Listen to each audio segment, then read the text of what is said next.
Hello, everybody. Welcome to another episode of Find Your Model Health, the official podcast for those looking to optimize their long-term health and weight goals and understand how their body really works. I am Shmay Linney. I am your host. I'm a fitness and nutrition expert, certified iridologist, nutritional therapist, and biohacker. And I'm very happy to have you all back with me for another part of your day. I hope everyone is keeping really well, and we have a very exciting guest on today. But before I introduce her, I must remind you that the information in these episodes is for informational purposes only and should not be taken as medical advice. Please consult your health practitioner before making any lifestyle changes. So today, please help me welcome Kim Tang. So she has quite the repertoire on her resume. So she is head coach of the International Yoga Sports Federation. She's also senior international yoga instructor. She's a breathwork facilitator for trauma release and Kundalini activation. Intuitive spirited counselor. She's a source spiritual study group leader. She's a Reiki master, public speaker, workshop leader on the subjects of consciousness, mindfulness, body, breathwork, yoga, spirit. I mean, I could go on, Kim, but I would prefer to let you introduce yourself and just tell us who you are. Thank you. And to that, I would add also, I'm a level 2 quantum healing hypnosis practitioner. So then we are complete, and that's enough of an introduction. I want to always begin with love and gratitude. Love and gratitude are the highest frequencies. And so I want to bring love and gratitude into this moment of beginning the conversation with you and for the benefit of all. So thank you. Thank you for having me. Thank you. Yeah. Thank you. I am coming to you from the Yakashala, which is our boutique private event center for the healing arts and spiritual sciences. And it's located in the Joshua Tree area of Southern California. And so if I were to extrapolate on the resume, I would tell you that if my life were a Venn diagram, and just for the listeners, if they're not sure what that is, it's like two circles that overlap in the middle. And I'll tell you that on one side of the circle is just all things yoga. Mm-hmm. And on the other side of the circle is all things spirit. But most of that is the overlap and the knowing that the two are one and the same. And so what I do is share myself in the form of both platforms, yoga and spirit. And I think that that is exactly what we're talking about today, which is pretty exciting. Yeah. Okay. So let's get into this. So we kind of discussed what we would like to discuss that is going to be most beneficial for my followers in this time of their journey. And I think it's perfect at this time of the year when we have a more positive, uplifted outlook on life, because as we know, the Earth's frequency and the sun really lifts us up at this time of the year. So I think timing this conversation is perfect, and then they can revert to it as we transition through the year. But we want to discuss spirituality right now and the importance of spirituality. Now, this is your area of specialty. I have my own spiritual practices that I follow. I'm very God orientated. I do my prayers, I do my gratitude journal. I very much am Christian. But I know that's not the be all and end all. And I also know that people have issues connecting to any sort of spirituality, in a sense that they just have lost their way. They don't believe, they don't know what to believe. So can you cover this for us, please? Yes, it's a big first question, and I like it. So the first thing that I want to put out there is that in the way of spirituality, as opposed to religion, which is just interpretation, sometimes misinterpretation, in the way of spirituality, I don't require that anyone believes or agrees with what I'm about to contribute, but I definitely am going to share myself fully in the form of the spiritual knowing that I come with. And when you ask about the importance of spirituality, I couldn't help but notice that the first part of the question was, why is spirituality important? And the second part is because there are people that don't believe, they're non-believers, they're not practitioners, and therein the question lies the answer. Mm. So the first way that I'll open the conversation is by saying that we are not one-dimensional beings. And if I were to say that we were, okay, I'm gonna put this out there both ways, and they sound different, but they're the same.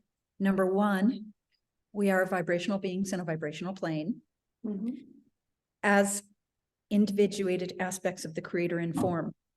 So what I just did with you in that sentence is I brought in a foundation of the conversation in the context of yoga, and I also brought it in the context of spirituality, and the two are one and the same. So if we are in denial of who we are in truth, because we're not one-dimensional beings, the greater part of who we are is an eternal life source before this life and after, and to deny the greater part of who we are in truth is the cause of the unhappiness. To deny ourselves as aspects of the creator in form is the reason why we feel confounded in the life of complexity and seeing how, okay, I'm going to call it living in the realm of judgment. I think we have to get to this straight away and pretty quickly. Okay. So if I say to you, the yoga aspect of we're vibrational beings in a vibrational plane, we have these two hemispheres of the brain. We have the Ida and the Pingala, the left hemisphere and the right hemisphere. And I want to describe it to you this way. Spiritually speaking, the left hemisphere of the brain is our connection to humanity. This is really important. The left hemisphere of the brain is the egoic construct of identification of self as separate. It's who we think we are as the personality self, the small self. That is where the ego resides. And let me tell you a little bit about the way that that hemisphere processes. We receive and think, read, and communicate in, for example, we take all these letters of the alphabet, and each letter makes a word, and each word makes a sentence, and each sentence makes a paragraph. I'm going to go on. Each paragraph makes a page, each page makes a chapter, each chapter makes a book. And you can start to feel how laborious that processor is. It's also linear. So it believes that time, which is the illusion, is a linear construct with a past, and by the way, skips over the present, which we're going to talk about later, to the future. And what it does is it recreates history. What has been known by me, I'm going to push it forward through my perceptions. What has been known by me, I'm going to push that forward. What has been known by me, I'm going to push that forward. So it's keeping historical account and re-projecting it based in history, but I am going to tell you based in history of separateness, judgment, discernment, fear, and all of these components that come into, frankly, the source of our unhappiness. Okay, so the right hemisphere of the brain, by contrast, is connection to our divinity. And it only exists in pure time presence, right now, and right now, and right now. And so it's free from me holding myself, again, me holding my history against myself, and me holding your history against you. It's in pure time presence in every moment where life is. The other is the illusion. And it doesn't think and speak, read, write, and communicate in words and letters and all the laborious stuff. It's more like the downloads of just aha moments, realizations. It's where you've heard a picture says 1,000 words. You see something and you actually understand it and could speak on it, maybe even for hours. It's a realization or a download that comes into your knowing. And in the way of feelings or colors or anything like that. It's a feeling that you can trust. That's kind of the kind of intuition. I was just going to say it. You were on the same frequency. Very intuitive of you. You can feel it, right? That's the Mhm. source of our knowing. And so you can already start to imagine this conversation when we are completely disregarding the greater part of who we are in truth. You can start to understand why we're so unhappy. We're denying ourselves. Let's go with that. We're denying ourselves. How? How do we deny ourselves? And I want to say, boy, this is going to go and go. I'm so grateful for this conversation. When you ask, let's say the how first. How do we deny ourselves? I'm going to tell you that there are two aspects of humanity, which I'm now going to refer to as an aspect of the creator in form, if we can do that. Everybody has a sense that they are more than this body and this being, and more than just the day-to-day humdrum, conundrum, and so on and so forth. But there are a couple of things unique about humans, and that is that, number one, we have a central nervous system that is literally in response to our thoughts. And I want to tell you, most people residing primarily as their connection to humanity with its judgment and time constraints and collective agreements. I just want to check and make sure this is the order that I want to go with. Okay, we have a central nervous system that is in response to our very thoughts, and most of our thoughts are rooted in judgment and separateness. And this is our left egotistical side of the brain, where we're living very one-dimensional. Yeah, and I definitely have to add fear, because that's going to become kind of probably the biggest part of our conversation as we develop it. So here we are, connected to our humanity, which means we're living under the illusion, the constructs of time, the illusion, the constructs of money as it relates to time and human value, and all these collective agreements and constructs that we abide by, and frankly, sometimes without even realizing it. And now we have a central nervous system that's in response to literally the thoughts. So, and that's another part of the illusion, is we think we are the thoughts. And by the way, not only are we not the thoughts, we're the observer of the thoughts, but the thoughts aren't even true. So we have this central nervous system that's in response to thoughts that are fear-based and not even true. And so we can literally just think of something that happened a long time ago, and especially in the case of a traumatic event, and have basically a panic attack in response to something that happened a long time ago that isn't happening now. And we also can project that fear into the future in the form of anxiety, imagining that it will happen again, fear of anything that has happened before happening again, anything that has happened to even anyone that you know might happen in the future to you. We have a central nervous system in response to that. That is unique to humans.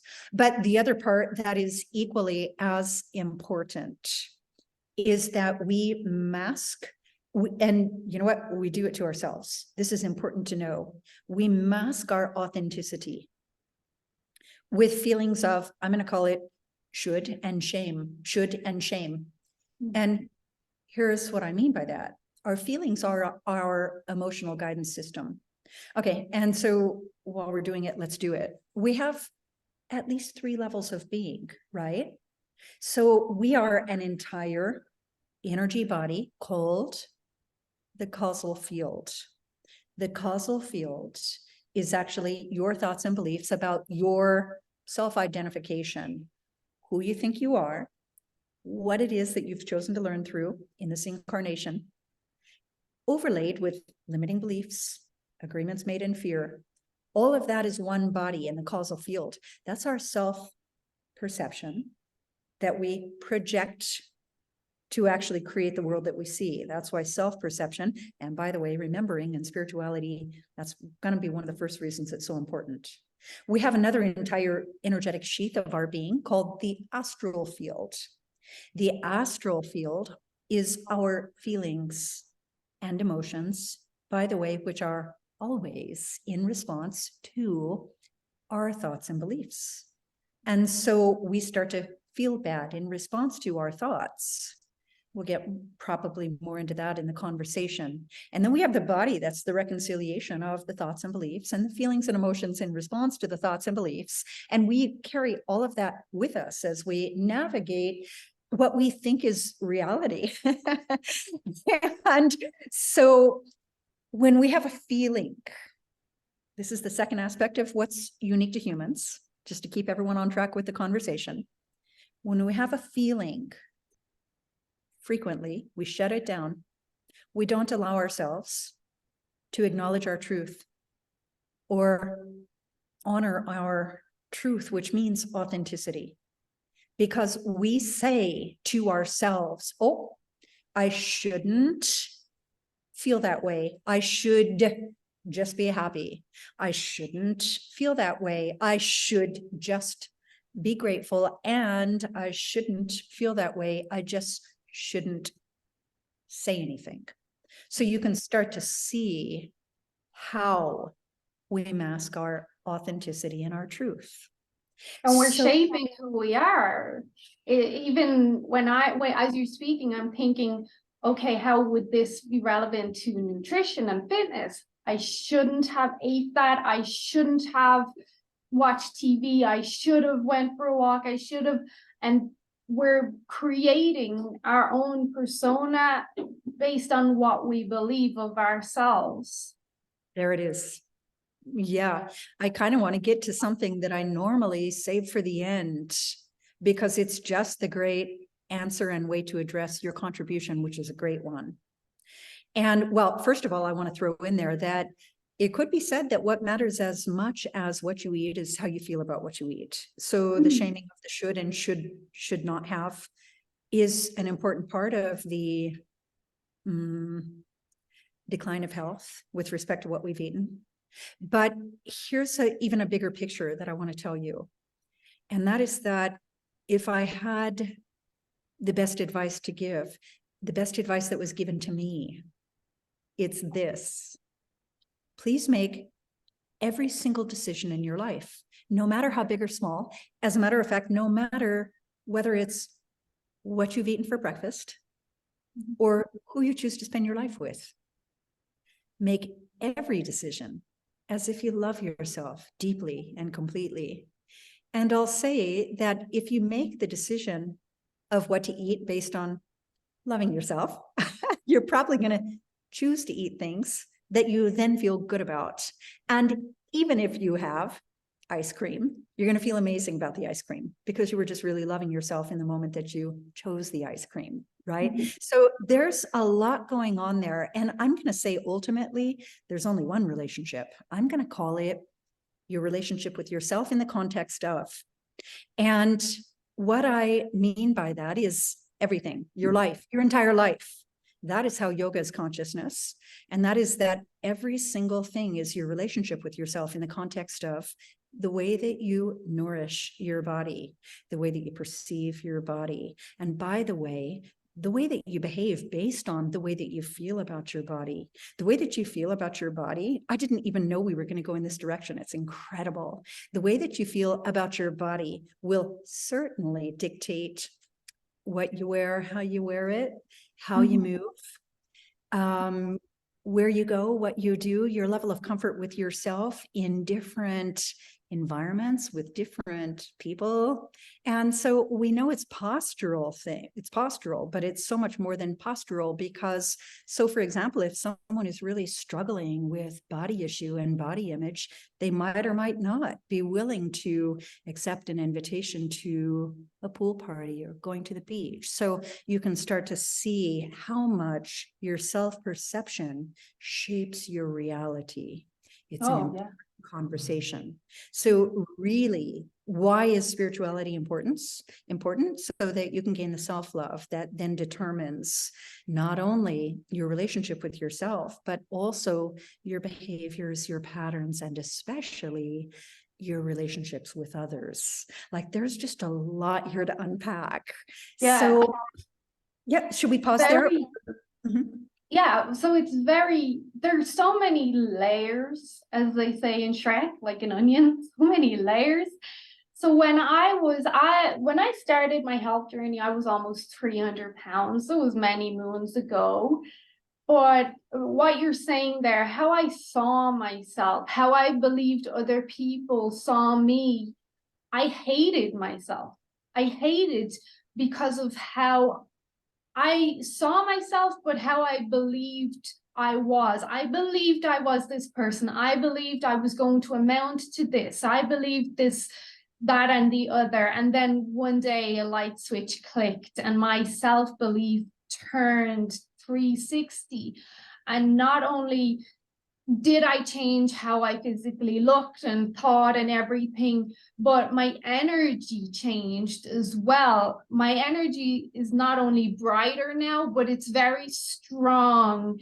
I am, not to sound condescending or narcissistic, but I can walk into a room and heads will turn. I have the energy that comes along with my self-belief now. It's taken a long, long time to work on it, but on every level now, and I 100% have my flaws and issues that I'm still dealing with, but that once I changed that self-belief and I put in the work every single day, now my aura is completely different. Like I said, I can walk into a room and people will look because they feel my energy come in. So I very much have the belief, what you're saying, I have my physical beliefs. Who am I physically? And they get challenged at times.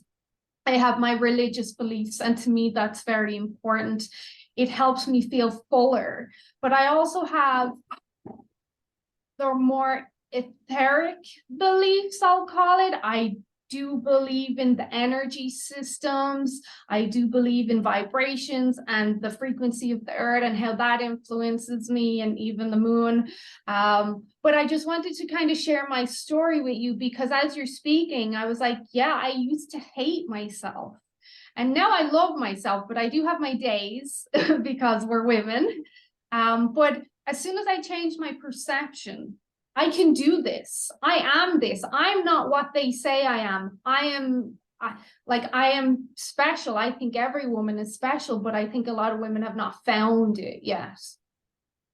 Could we pause there? Your life story is now in service to others. And I would just like to, if I may, Of course. delineate and depict two ways that typically goes, so that people can really understand actually who you are in truth and how you serve. It's in the way that I call self-cultivation leads to service. And whether you know it or not, you are this and you've done this. Please listen. And when I teach, there's this moment. Oh, I should say when I'm teaching yoga, let me say that.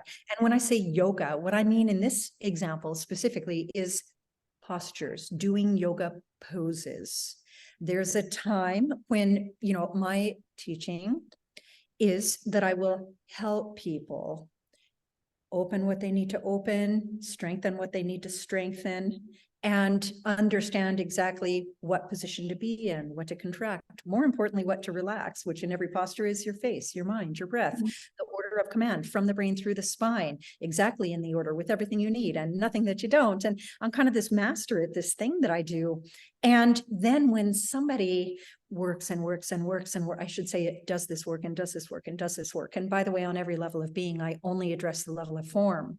But when they do this work and now this posture, for example, that is just a dream posture, they never dreamed in 1,000 years they'd be able to do it. And now they've done it for the first time. And usually their response to having done it is so like startling or surprising that they throw themselves out of the posture just by their response to being able to do it. But there's this thing that I delight in saying in the moment, and that is now you have to, I'm going to call it catch up to who you have become. And now when I say that, now you have to catch up to who you have become. You're no longer a person that can't do this posture. You're now a person that can. And now the only difference between you and I is a number of mindful repetitions, and you're in the process of becoming stronger, deeper, more correct, with the posture being more reliable. Now, here's what I'm actually talking about. You in your journey of weighing 300 pounds. And what you did with your consciousness is exactly what I just described. After you lost the weight, or as you were losing the weight and connecting to yourself and reperceiving yourself, you were in this ongoing process of what I'm going to call catching up to who you have become. The reason that I want to say this is because I am guessing that, I mean, what are the statistics of people who are overweight? Do you know off the top of your head? Oh, shockingly 95%. Right. So I'm going to say that the consciousness with which you conduct your practice is the same as the consciousness with which you conduct your life. And for many people, even though the weight changes, the self-perception doesn't. You with me on that? Yeah. So let's say, for example, that a young girl is obese as a teenager, and she develops kind of a self-loathing relationship and self-perception. And so even as she grows into being a young woman of dating age and maybe even marrying, she might still perceive herself as being unlovable, unworthy of love, because of her self-perception of having been in the past historically overweight, which she herself rejected herself for, denied her worth because of. So this would be an example of someone who has not caught up to who they have become. So the point is, even though she's lost the weight, she still has in the causal field this self-perception of herself as being something that she might perceive as unworthy of love, or she rejects herself and denies her. Repulsive. She might think she's repulsive, even though she's no longer even overweight. She might even be fit, still having a self-perception of being undesirable. What you did was you changed your self-perception on the causal field. And what you could not help but notice is the feeling, the astral field, the way that you felt about yourself in response to your new self-perception of, hey, actually, that was never true. What I used to believe about myself was never true. I am worthy of love by divine birthright, and not because I have to prove it or earn it or convince you of it, and not just because the scale gives me a different number, but because I am and I always have been. And when you know this in the causal field, then in the astral field, you feel it. You feel better about yourself, and that's what you're calling the energy. And so you're the radiance of the congruence between a higher self-perception in the causal field and the feelings in response to it in the astral field. And so that would be like a really pure time life example of having what I call catching up to who you have become, having caught up to who you have become. So congratulations. Yeah. Thank you. I was going to say,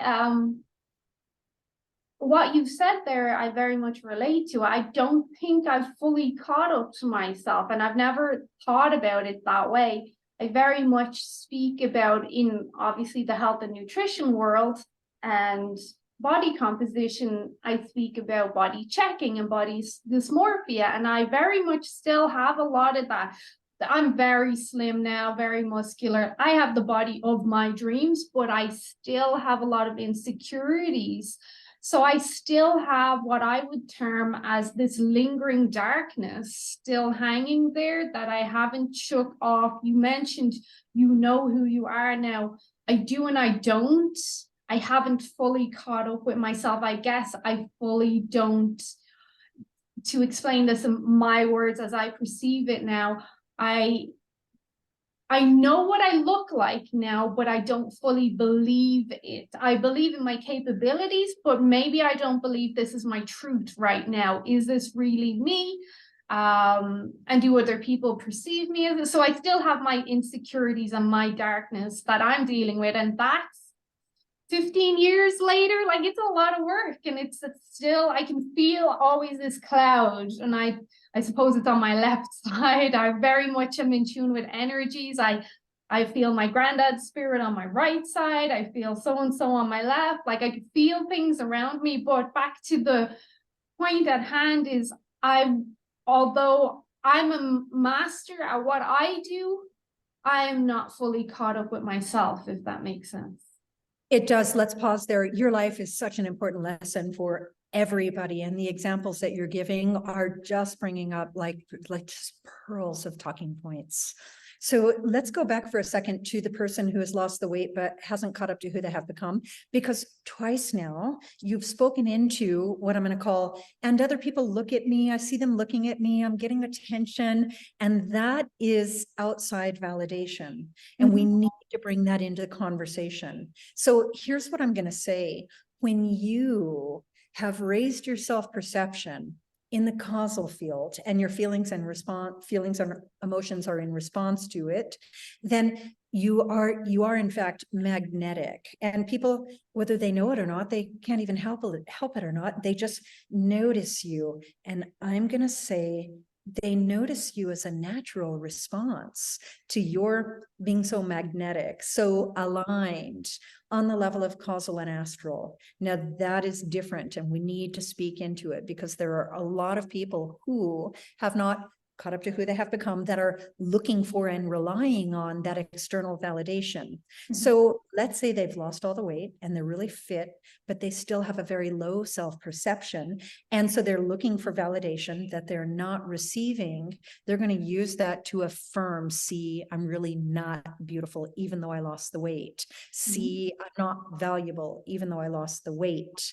So I want to speak into the difference that outside validation can be the natural response to you having really elevated your self-perception. And that is not in the way of arrogance.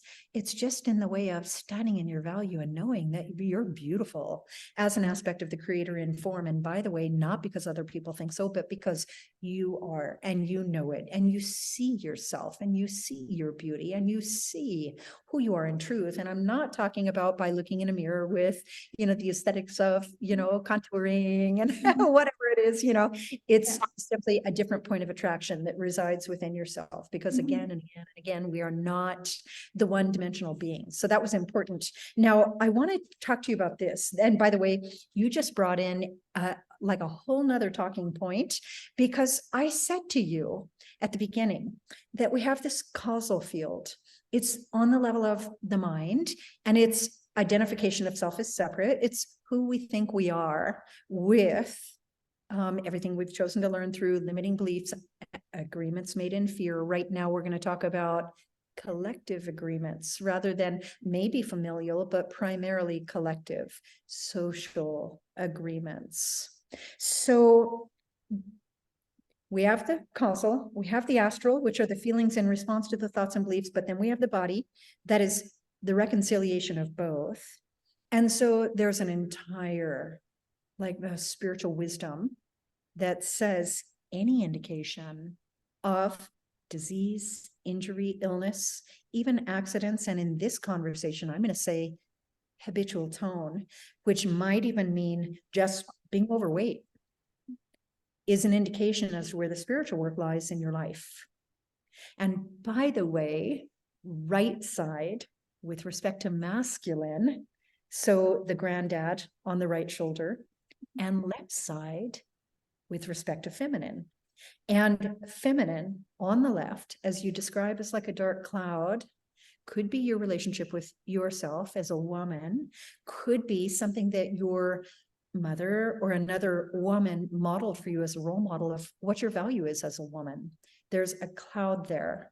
So that cloud is either going to be a lesson that was introduced to you in your family life that needs to be like the unconscious made conscious on the causal field, like unraveled and rewritten, maybe forgiven of someone else or yourself. And then the accountability. We need to talk about the accountability of knowing that actually in the highest spiritual picture, every single thing is neutral and there is nothing to be forgiven.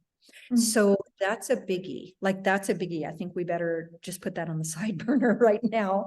But the body is the message of the relationship between causal and astral. And those are the manifestations, right and left-sided. So I'm going to say that in the masculine deliberate creation of your life, masculine energy is like creation. I better say that differently. Masculine energy technically is consciousness and feminine is creation. But here it is. Masculine is action, like giving, and feminine left is like receiving and feeling. So you've taken this huge action in your life. It is definitely okay with me if Hatcher is in the picture. So your new fur baby, I have a new fur baby too. Yeah. So the thing is that you've taken some action in your life. You've been really deliberate about the creation of your life in the way of form and your presentation to the world. But in the feminine realm, you still have some kind of fear, which is probably, I'm going to call it like conformity to an agreement made in fear in your family or collectively. And what you know is that what everyone knows is that here in the Western world, especially, we put something upon women as a collective agreement that they should look this way, have this physique, have this appearance, and anything, I'm going to call it, I have this entire event that I call Beloveds. I'm going to help you change your relationship to gravity as you deepen your relationship to time. And when we talk about women, we talk about women on this collective agreement, which by the way is the illusion, the Maya of the relationship to time. And so what we as a society have told women is that as they deepen their relationship to time, their value diminishes. And that is not the truth. That is the collective should that we hold against ourselves, right? Where do we go with that? Well, where we go with that is, Botox and all the things that we do because we're afraid that our value will diminish as we have more experience with time. So again, there's this collective agreement of you have to look this way and you have to weigh this much and you have to wear this and, and all of these things that we abide by. And then we constantly measure ourselves to the collective. And if we feel like we're not measuring up, then we hold it against ourselves. This is what I hope for all of us to free ourselves from collective agreements and really tap into our authentic truth. And so I better pause there and see which direction you want to go with that. But what you just said there reminds me of the notion that as women do age and we go through menopause, we're destined to look this way. We're destined to gain weight. We're destined to have sleep issues and be irritable. And it's a notion, and I've, shall I say, proven many times with my clients that no, this is not truth. But this is the idea that's being fed into the collective of women, and dare I even say men and husbands, that once she passes this certain age, her value diminishes. She's going to transition into more negativity, weight gain, irritability, almost not knowing who she is anymore. And although on one level that's true because we've been fed this idea, it's not true. It's almost the time where you fully learn to understand who you are because you don't have these obligations with young kids and this, that, and the other. But what you said about my journey, I really do have a lot of work to do still spiritually, but I do feel I am ahead of the trend in what I see in other people. So then that brings us full circle. Clearly, and frankly, just by virtue of inviting me to share on your platform, not everyone is ready to hear it.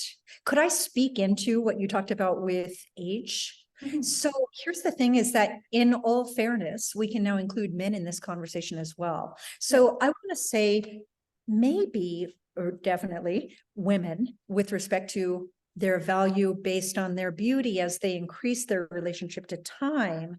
But I also want to talk to you about all of humanity, which we're now including both men and women, because in all fairness, men and women have a collective agreement put upon them that they literally abide by, and frankly, without even knowing.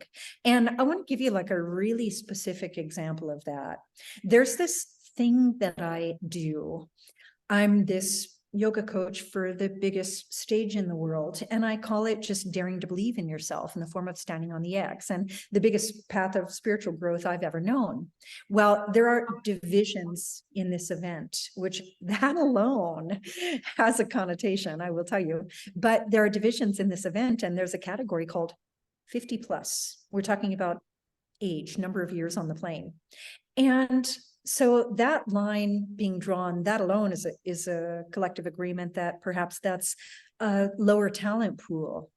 And that being in the 18 to 49 division would be a disadvantage, which I actually, I don't actually want to talk about myself, but I was mildly offended by that. I kind of felt like I don't make my point unless I am standing sandwiched in between an 18-year-old before me and an 18-year-old after me. Otherwise, I haven't made my point, right? But what I want to tell you is that I coach a whole lot of people, and in this conversation specifically women who are in the 50 plus division.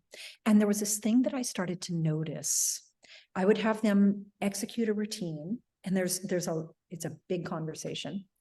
But at the very end of this routine, I would keep this really simple. I would say, okay, now stand up, stand up. I use the word up, stand up, stand up, stand up from a seated position. And I cannot tell you how many humans, women, went down to go up, put their hands and their face down to be able to get up. Mm-hmm. And like, no, I didn't say go down. I said stand up. And when I started to really unravel like what was happening, I started to see people that were simply, I'm going to call it throwing in the towel without even knowing it, because they are so deeply ingrained in the collective agreement of what we can call aging, that they just go, oh yeah, well, I just can't get up anymore because now I'm 65. I guess I just throw in the towel. And they don't understand that they actually can just stand up if they understand a few body mechanics. We just call it functional yoga. So I have this entire collective of humans, men and women. And so I have to bring in an important point. When I started to really unpack this and look at people going down to stand up as an agreement to what aging is supposed to look like, not even understanding that they're empowered to do it differently. I hope I'm not talking too fast. I am so excited about this. I started challenging people of all ages, women in their 20s, men in their 30s, women and men in their 40s. Okay, let me see you stand up. And watching the way that they're living in their body with respect to gravity. And this is not specific to people over 50. So I started teaching everyone, not just people over 50, how to actually go up to stand up. And it's just a function of where's your body weight? You have to have more body weight in front of you than behind you. You have to have this, do that. If you can't find it, feel it, do this first, and then do that, and then do that. And now I have these people actually just sitting down and just standing up, even though. I have to ask you, if you don't mind. So as you saw an improvement in their physical strength, because it's well known in physiology, as I'm sure you're aware, that strength is the first thing to go when you give up. Strength is the first thing to go before anything else. So as you saw them get stronger, did you see a change in their mental or energetic strength? That is such a simple question that has such an expansive answer. The first thing I want to tell you is I teach what I call my simple formula for muscles. If you use them, they get strong. If you stretch them, they get long, period. That is for everyone. And they happen to get strong in whatever position you strengthen them. Mm-hmm. And I want to tell you that the strength that you lose with respect to your relationship to time has more to do with the fact that you're not doing it anymore. It has more to do with the fact that you're simply not practicing creating strength on a daily basis. Now, and that has now become a conversation about the level of the mind. Because in a command-based yoga practice, like the one that I primarily lead, we understand neuroplasticity. The power of a command-based practice is that you literally send the command from the brain through the spine without the thought obstruction. These are my words, it's my teaching. And I'm going to tell you that when someone is no longer sending the command from the brain to the spine without the thought obstruction, that means they're no longer firing the muscles. And if they're no longer firing the muscles are no longer contracting. And if the muscles are no longer contracting, they're no longer getting stronger. And that has very little to do with age. That's a mind-muscle connection. But as the muscles feel weaker, the mind follows and the mind feels weaker. That's why we say one of the best things to do to strengthen the mind is to work out. What you're talking about is the difference between inside out and outside in. But working out is a function of the mind more than the body. Working out means I'm going to go to the gym and I'm going to command my sets and I'm going to command my reps. So it's less about, okay, I'm going to go to the gym and I'm going to do 4 sets of 8 bicep curls. It's less about that. And it's more about the mind commanding the body during the bicep curls. That is where the strength is created, right? Through the neural network, the nerves that are firing the muscles. And the muscles can be fired and they will be fired if we fire them, right?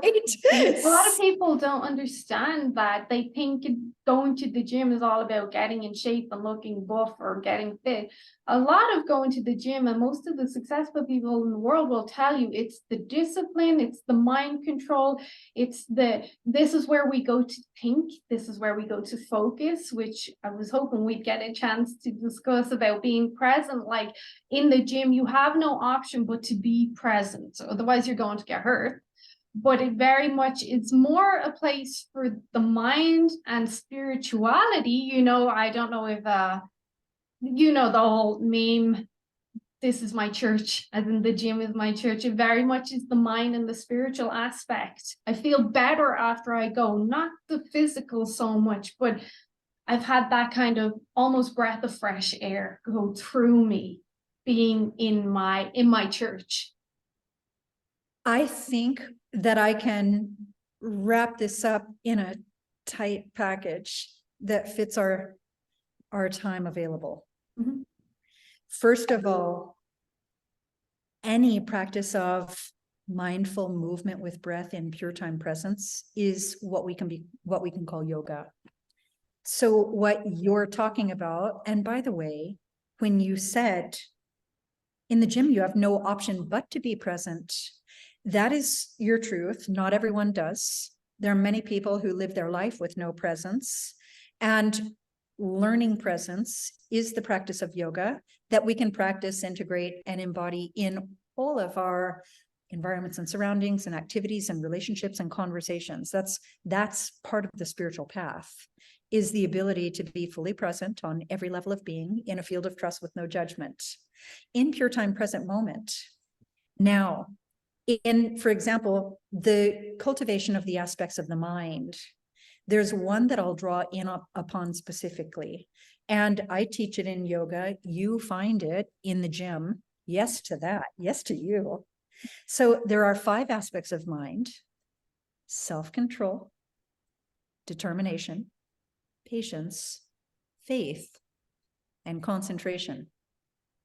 I teach those in yoga. That's what's there for a practitioner. You find those in the gym. That is the way in which the body is the learning device for the mind. And again, you're finding that your body is the learning device for the mind on those 5 levels.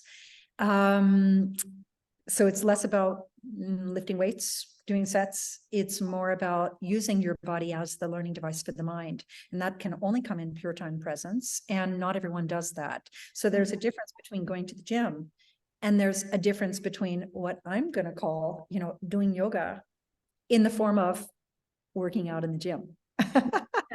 So thank you. I think that was a super quick but huge answer to your contribution.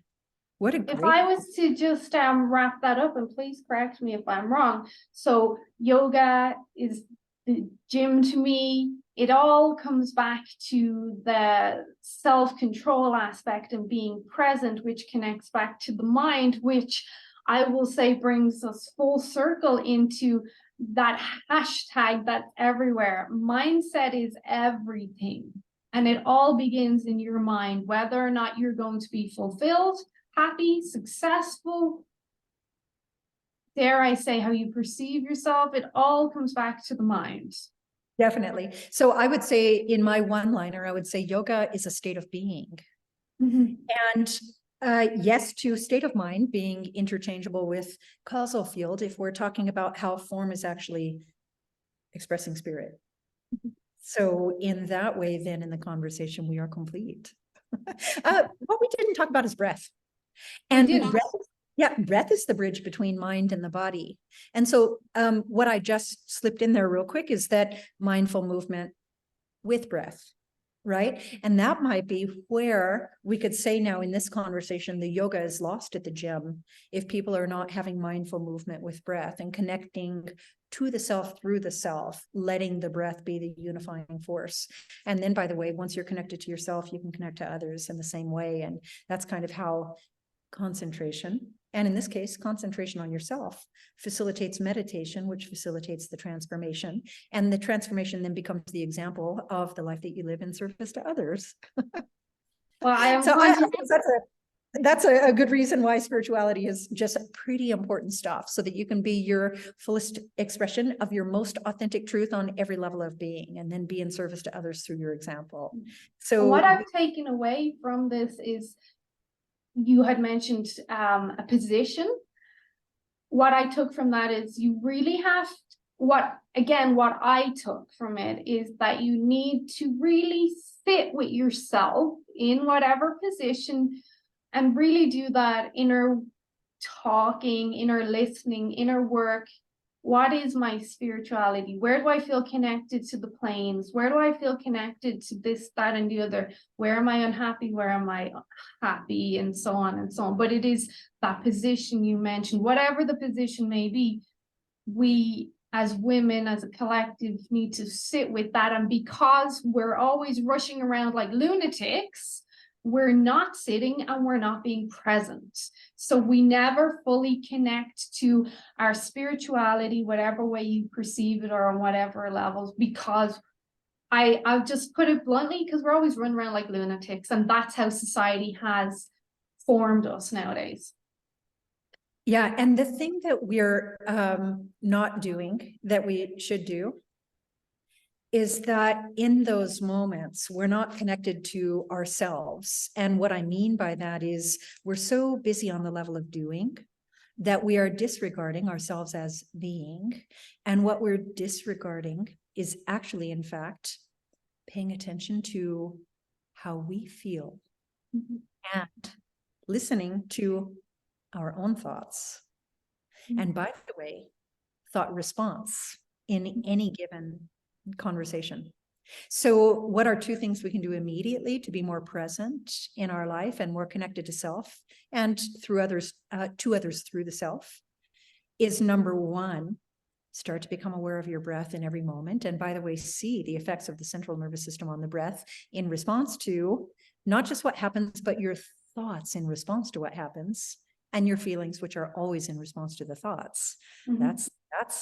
That's where your truth is. That's where your authenticity is. That's where your spirituality is actually caring as much about how you feel as you care about the one to whom you're subordinating and giving up your authenticity for fear of loss of their love or stability or whatever it is that maybe the way they see you or something that you value about yourself that you feel you will lose if you speak a truth. So we need to connect to how we feel, care about how we feel, and connect to our truth, come from love and feel safe to say. So if we have time to go into it, that would be like a throat chakra conversation. And I think that's the kind of straight to for deeper connection to and through ourselves and to others through ourselves is, I want you to think of how often, and we can say especially with women, let's say that, especially with women, how often is it either that we think one thing and we say something different, or we think something like, that's not okay with me, but we don't say it. Or how often we say something and we do something different. We call that passive aggressive. But all of those are what we could call just the energy center of throat chakra. And by the way, I'm going to even expand upon that and say it's not just about the speaking or the refraining, but also the ability to receive without being in a state of reaction. Like, this is huge. So what I would call spiritual integrity, which by the way is a very, very, very high way of being, would be that our thoughts and our words and our actions are all in integrity to the truth of our feelings. Wow. And That, I'm going to follow what you just said there before we wrap up. In what you said, standing in our truth, that's very scary. That is scary. To not agree with something, but go along with it because you're afraid to stand up for what you believe and how you feel in your truth, that is scary. Even for me, as you're speaking, I have some aspects of my life I can relate to, and I'm like, because I'm scared of the outcome. But we've covered so much, and I've clearly related a lot to this, and I think we skipped a lot of what we wanted to say. So I'm hoping you'll come back on in a couple of weeks, and then we can go more into the breath work and anger and frustration and all of that. But for now, is there, if you were to give my followers one last sentence to maybe encourage them to find themselves or find the strength to find themselves, what would that be? Because I really think we've came to that aspect of being with yourself and finding your truth and finding your courage and strength. What would you say to them? so I have so many choices in my mind right now. And if I were to pick one and one only, here's what it would be. This is important. This work, this spiritual, I call it a deep sea dive, is important because you're important. Perfect. Because your feelings matter, because you are worthy of your needs being met and knowing yourself as love. And not because you got to the gym and lost some weight, but because you are lovable, beautiful, and perfect as an aspect of the Creator in form. And knowing this will help you and cause you to make your decisions accordingly. And then you feel good about it. So it's, I would just support a platform of what I'm going to call an upward spiral. And it all begins with caring about how you feel, because you understand that you actually are worthy of your feelings being met. Yeah, that's perfect. I love that. I do often say, you need to care about yourself. You do, because you're important, like you said. And the whole work, the journey of life, it's important. So Thank you so much for your time. I'm serious. I will have you back on in a few weeks. I want to talk about the breath work in regards to anger and frustration. In the meantime, if my followers want to find out more about your teachings, maybe some videos, website, where will they go? Yeah, thank you. That's easy. All roads lead to kimtangyoga.com. And again, you'll see that is even just the landing page has a cover photo of a Venn diagram, all things yoga, all things spirit. And I happen to be situated right between the two, as knowing that the both are one and the same. And so I have all types of learning platforms with respect to yoga, all types of availability with respect to spirit. And it's all there on the website. And I appreciate your invitation to have me back, because there are many, many, many conversations we can have in service to all of humanity. I really appreciate that you recognize that and you're aligned to it. And so as we started with love and gratitude, we finish the same way. Thank you for having me. And yeah, my byline, and by the way, I love you. Thank you for joining me, because your energy really has been a gift today, especially when myself and others need it. So I look forward to speaking to you again. I'm sure everyone's going to find this very, very interesting. So thank you, Kim. Thank you.